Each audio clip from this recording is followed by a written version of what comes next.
Nusalli wa nusallim ala rasulihil karim. Asyhadu an la ilaha illallah huwar rahmanur rahim. Wa asyhadu anna Muhammadan abduhu wa rasuluhu min akhiril anbiya wal mursalin. Ikhwatul kiram wa muslimin muslimat rahimakumullah. Alhamdulillah, sekalipun dalam kondisi diguyur hujan, kita masih bisa melaksanakan kewajiban kita, di antaranya sholat maghrib dengan berjamaah, dan dilanjutkan sebagaimana biasa setiap malam Kamis diisi dengan kajian yang beraneka ragam, dari mulai akidah, akhlak ataupun yang lainnya, termasuk kajian fikih pada malam ini, fikih Islam.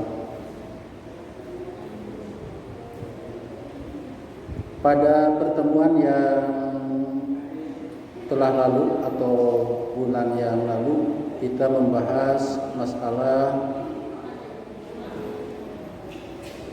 mengangkat tangan ketika takbiratul ihram, dan juga apakah mengangkat tangan bersamaan dengan takbirnya, termasuk takbir-takbir ketika mau ruku, ketika mau sujud,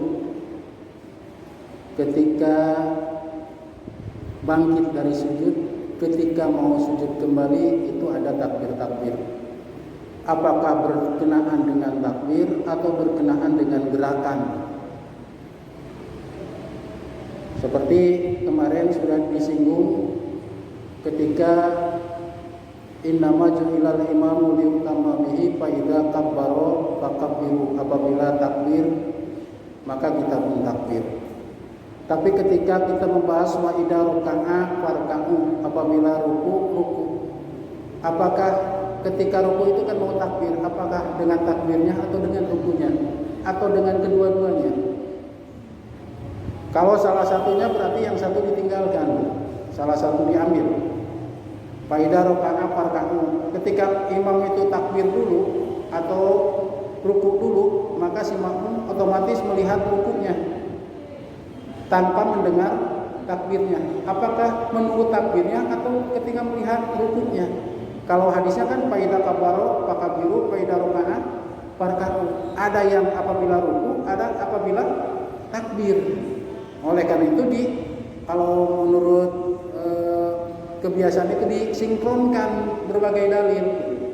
Oh, ternyata berbarengan, karena gerakan ketika mau ruku itu ada kalimat takbir. Ketika mengangkat tangan itu ada kalimat takbir. Ketika bangkit dari ruku itu ada kalimat sami Allahu liman hamidah.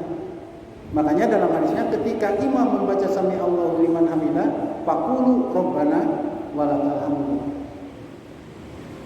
Nah, dalam malam ini kita akan membahas sesuai dengan kemarin yang ditanyakan supaya lebih bisa dipahami, yaitu tempat-tempat mengangkat tangan dalam sholat. Maksudnya mengangkat tangan hadwa mankibaihi ini, seukuran pundak. Apakah pada masa takbiratul ihram atau di tempat-tempat lain ada, dan bagaimana hukumnya? Kalau sebagian para ahli fikih, terutama fikih madhab, ya, berbeda pendapat dalam sisi hukum, ya, dalam sisi hukum mengangkat tangan itu. Kalau dalam takbiratul ihram semuanya sepakat wajib mengangkat tangan itu. Tapi dalam posisi yang lain ada yang menghukum sunat, ada yang menghukum wajib. Sunat berarti kalau tidak mengangkat tangan, cuma sami Allahu liman hamidah, langsung tidak mengangkat tangan lagi, berarti tidak dosa. Tapi bagi kita ternyata bukan hal masalah sunat atau tidaknya, karena dalam sholat itu kita tahu Shollu kama ra'aitumuni usolli. Jadi Sholatlah kalian sebagaimana aku melihat sholat. Sekalipun dalam tataran hukum mungkin saja itu disebut sunat. Sebagaimana membaca selain surat Al-Fatihah adalah sunat. Yang wajib kan Al-Fatihah. Yang sunat selain dari surat Al-Fatihah, maksudnya setelah Al-Fatihah maka hukumnya sunat. Sekalipun sunat bagi kita karena Rasulullah mencontohkan, maka kita tidak berani untuk meninggalkan. Sesuai dengan hadis yang mengatakan shollu kama ra'aitumuni usolli. Dalam beberapa keterangan diantaranya dalam hadis yang diterima dari Ibnu Umar kalau tidak salah, mungkin nanti bisa dikasih lah itu apa yang hadir, bahwa mengangkat tangan itu pertama idab tatahas sholat, apabila memulai sholat. Berarti ini disebut takbir yang oleh para ulama disebut takbiratul ihram, takbir yang mengharamkan yang tadinya boleh. Yang bisa juga yang memuliakan yang tadinya boleh kita pergunakan, boleh kita berbicara dan lain sebagainya. Ketika sudah takbiratul ihram maka semuanya terhormat ketika itu. Dalam pengertian haram untuk dilaksanakan. Haram itu kan terhormat ya. Apabila kita tinggalkan berarti terhormat kita. Makanya ada Masjidil Haram gitu. Masjid yang haram, bukan haram dalam pengertian seperti yang kita pikirkan. Oh berarti haram masuk masjid, bukan. Justru ketika masuk masjid yang tadinya diperbolehkan ditinggalkan, itulah haram. Seperti makan, ketika sudah takbiratul ihram tidak bisa lagi ngobrol.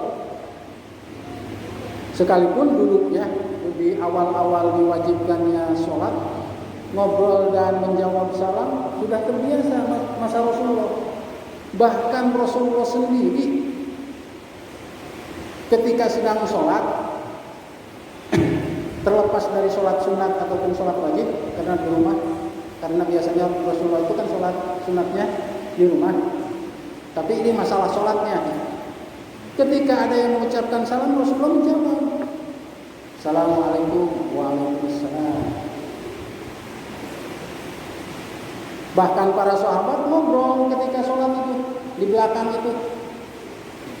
Ya soal petani mungkin ngobrol pertanian, perdagangan dan lain sebagainya.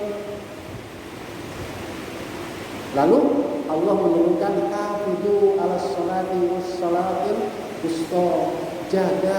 Dan mulai begitu ketika Rasulullah sedang sholat ada yang salam, dalam riwayat yang lain itu ternyata Rasulullah tidak menjawab lagi karena sedang disibukkan menghadap Rabbnya. Jadi dulu itu bahkan yang mabuk saja kan sampai sholat ya, yang sedang mabuk. Nah takbiratul ihram hadwa mankibaihi, seukuran pundak. Dalam hadis yang lain itu ada yang telinga gitu ya, dalam hadis yang lain. Makanya disebut hadwa, seukuran, bukan nempel begini. Jadi ditempelin ke telinga supaya bisa pas gitu. Allah, atau mungkin Allah ditempelin, atau ditempelin di sini agak susah di sini. Bukan begitu, hadwa itu seukuran. Tapi kalau sudah biasa seukuran, biasanya sudah refleks seperti itu. Itu yang pertama, yakni saat takbiratul ihram. Kemudian yang kedua, wa idza rafa'a rasahu minar ruku', wa idza raka'a. Ketika mau ruku, ini juga mengangkat tangan. Jadi mengangkat tangannya sama dengan ketika mau takbir. Allahu Akbar. Yang kedua, hadisnya sama sebetulnya. Dari Ibnu Umar yang diriwayatkan oleh Imam Muslim. Kemudian yang ketiga, wa idza rafa'a ra'sahu minar ruku', ketika bangkit dari ruku. yakni ketika membaca Sami Allahu liman hamidah bagi imam kalau berjamaah. Kan imam dulu, imam itu membaca Sami Allah liman hamidah, bukan Allahu Akbar gitu. Karena tiap gerakan itu tidak semua Allahu Akbar gitu.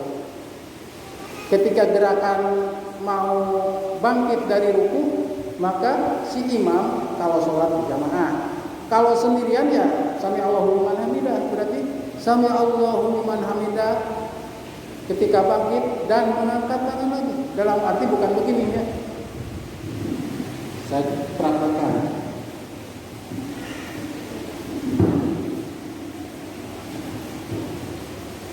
Jadi bukan begini. Sami Allahu liman hamidah. Nah, gitu lagi bukan, tapi langsung diangkat.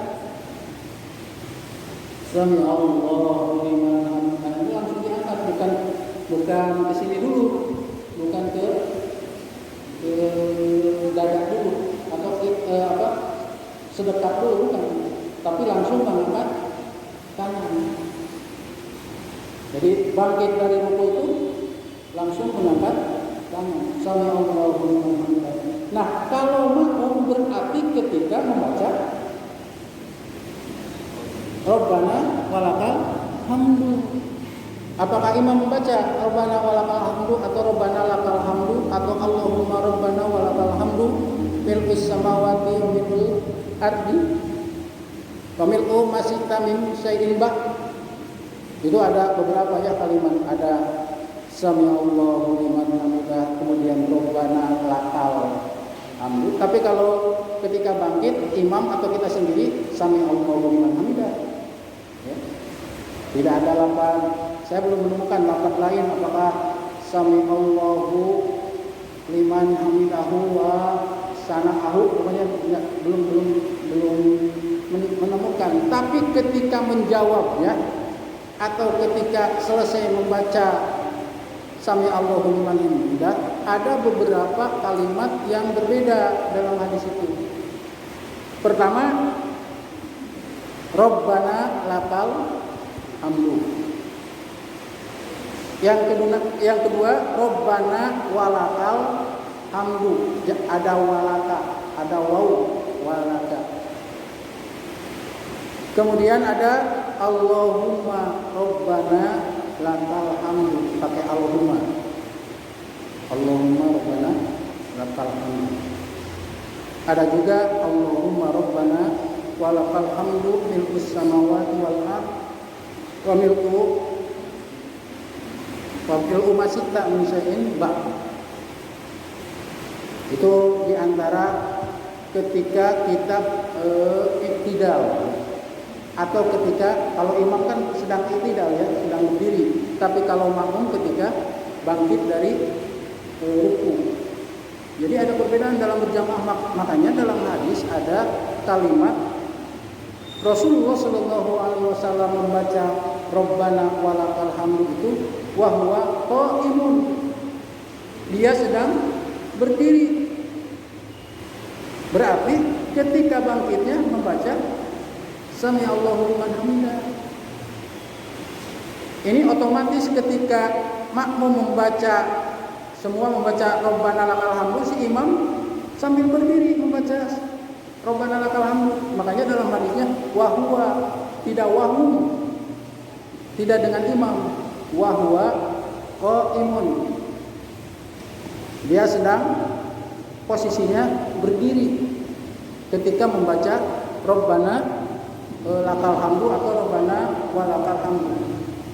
Berarti sudah berapa? 3 tempat. Berarti sudah 3 tempat, yakni takbiratul ihram, ketika mau ruku, ketika bangkit dari ruku. Sudah 3 tempat kita mengangkat tangan pada saat sholat, dalam sholat. Dan yang keempat adalah ketika kita bangkit dari 2 rakaat pertama. Ini menandakan ada rakaat lagi setelah 2 rakaat. Kalau disebutkan 2 rakaat yang pertama bukan berarti 4 rakaat. Bisa 3 Atau mungkin juga bisa lebih karena lupa mungkin imamnya gitu ya. Atau dalam sholat apa ya. Tapi yang disebut 2 rakaat yang pertama itu menandakan lebih dari 2 sholatnya. Dan juga menandakan bahwa ada tahiyat awal. Karena tidak semua yang lebih dari 2 rakaat ada tahiyat awal. Jadi tidak semua yang lebih dari 2 rakaat ada tahiyat awal. Sekalipun 4 rakaat, sekalipun 3 rakaat, tidak semua yang lebih daripada 2 rakaat ada tahiyat awal. Contohnya seperti sholat tarawih, sholat witir 3 rakaat, ada tahiyat awal? Tidak ada. Yang 4 rakaat? Makanya dalam hadisnya wa idza jalasa fi rakaataini, apabila duduk di antara 2 rakaat, kalau tidak duduk berarti tidak ada, gitu ya. Ini juga bangkit dari 2 rakaat yang pertama, artinya di situ ada tahiyat awal. Tapi tidak semua yang lebih dari 2 rakaat ada tahiyat awal. Mungkin nanti kita akan membahas masalah tahiyat ya. Sekalipun mungkin bisa disinggung ya, bahwa semua sholat ada tahiyat akhir, tapi tidak semua sholat ada tahiyat awal. Tahiyat akhir itu bisa pada 1 rakaat, bisa pada 2 rakaat, bisa pada 4 rakaat, 3 rakaat, atau lebih. Yang jelas ada tahiyat akhir, tapi tidak semua sholat ada tahiyat awal. Nah, yang mengangkat tangan adalah ketika takbir dari 2 rakaat pertama, berarti ada duduk tahiyat awal. Karena kalau tidak ada duduk tahiyat awal tidak akan bangkit, paling salam. Ini bangkit dari 2 rakaat yang pertama. Seperti sholat tadi, sholat maghrib. Ketika 2 rakaat tahiyat kan berarti tahiyat awal atau tasyahud awal. Ada tasyahud, ada tahiyat. Saya sering menjelaskan. Ketika bangkit, nah disitulah kita mengangkat tangan lagi. Jadi ketika takbir Allahu Akbar, mengangkat tangan lagi. Berarti 4 tempat diantaranya mengangkat tangan dalam sholat. Saya ingin bertanya, banyakan yang mengangkat tangan atau tidak gerakan dalam sholat?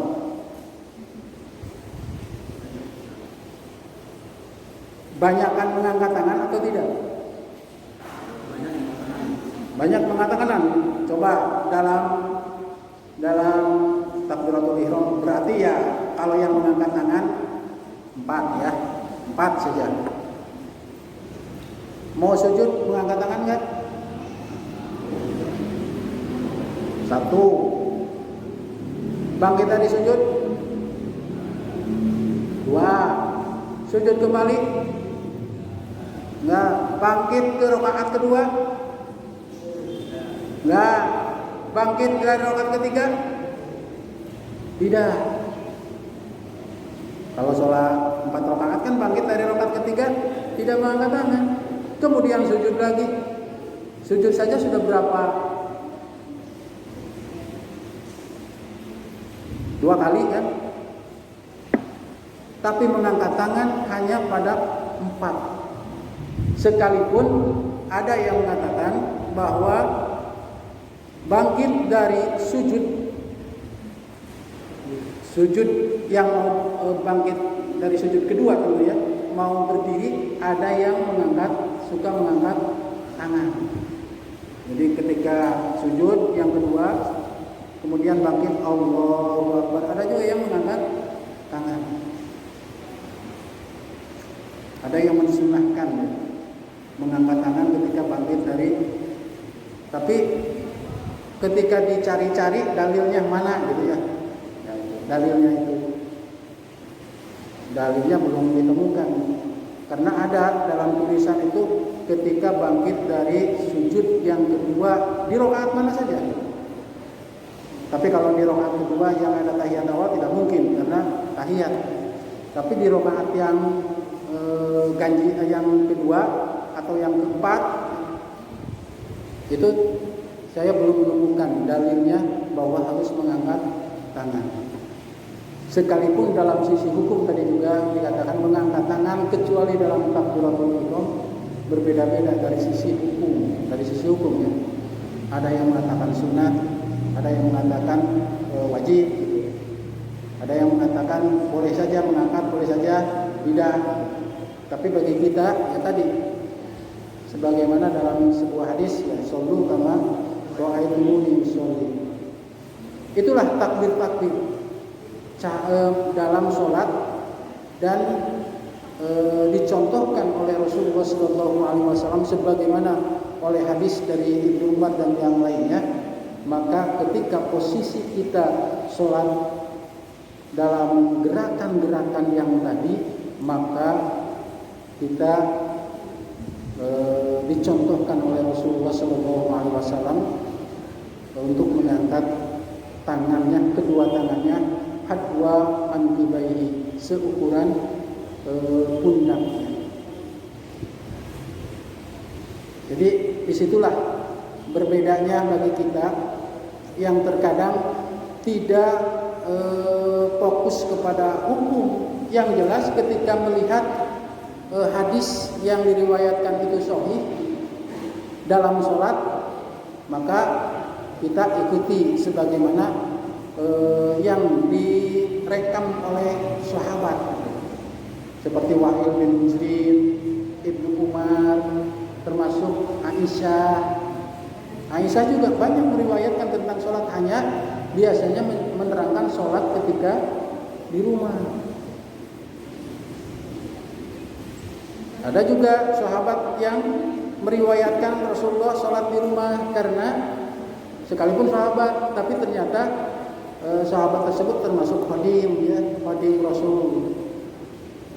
Bahkan ketika menerangkan tentang sholat malam saja berjamaah, itu kan bukan sholat wajib sebetulnya.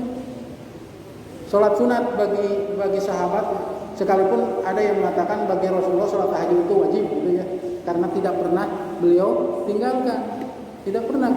Kalau sudah yang namanya sholat sunat itu baik yang mengiringi sholat wajib kecuali ketika safar.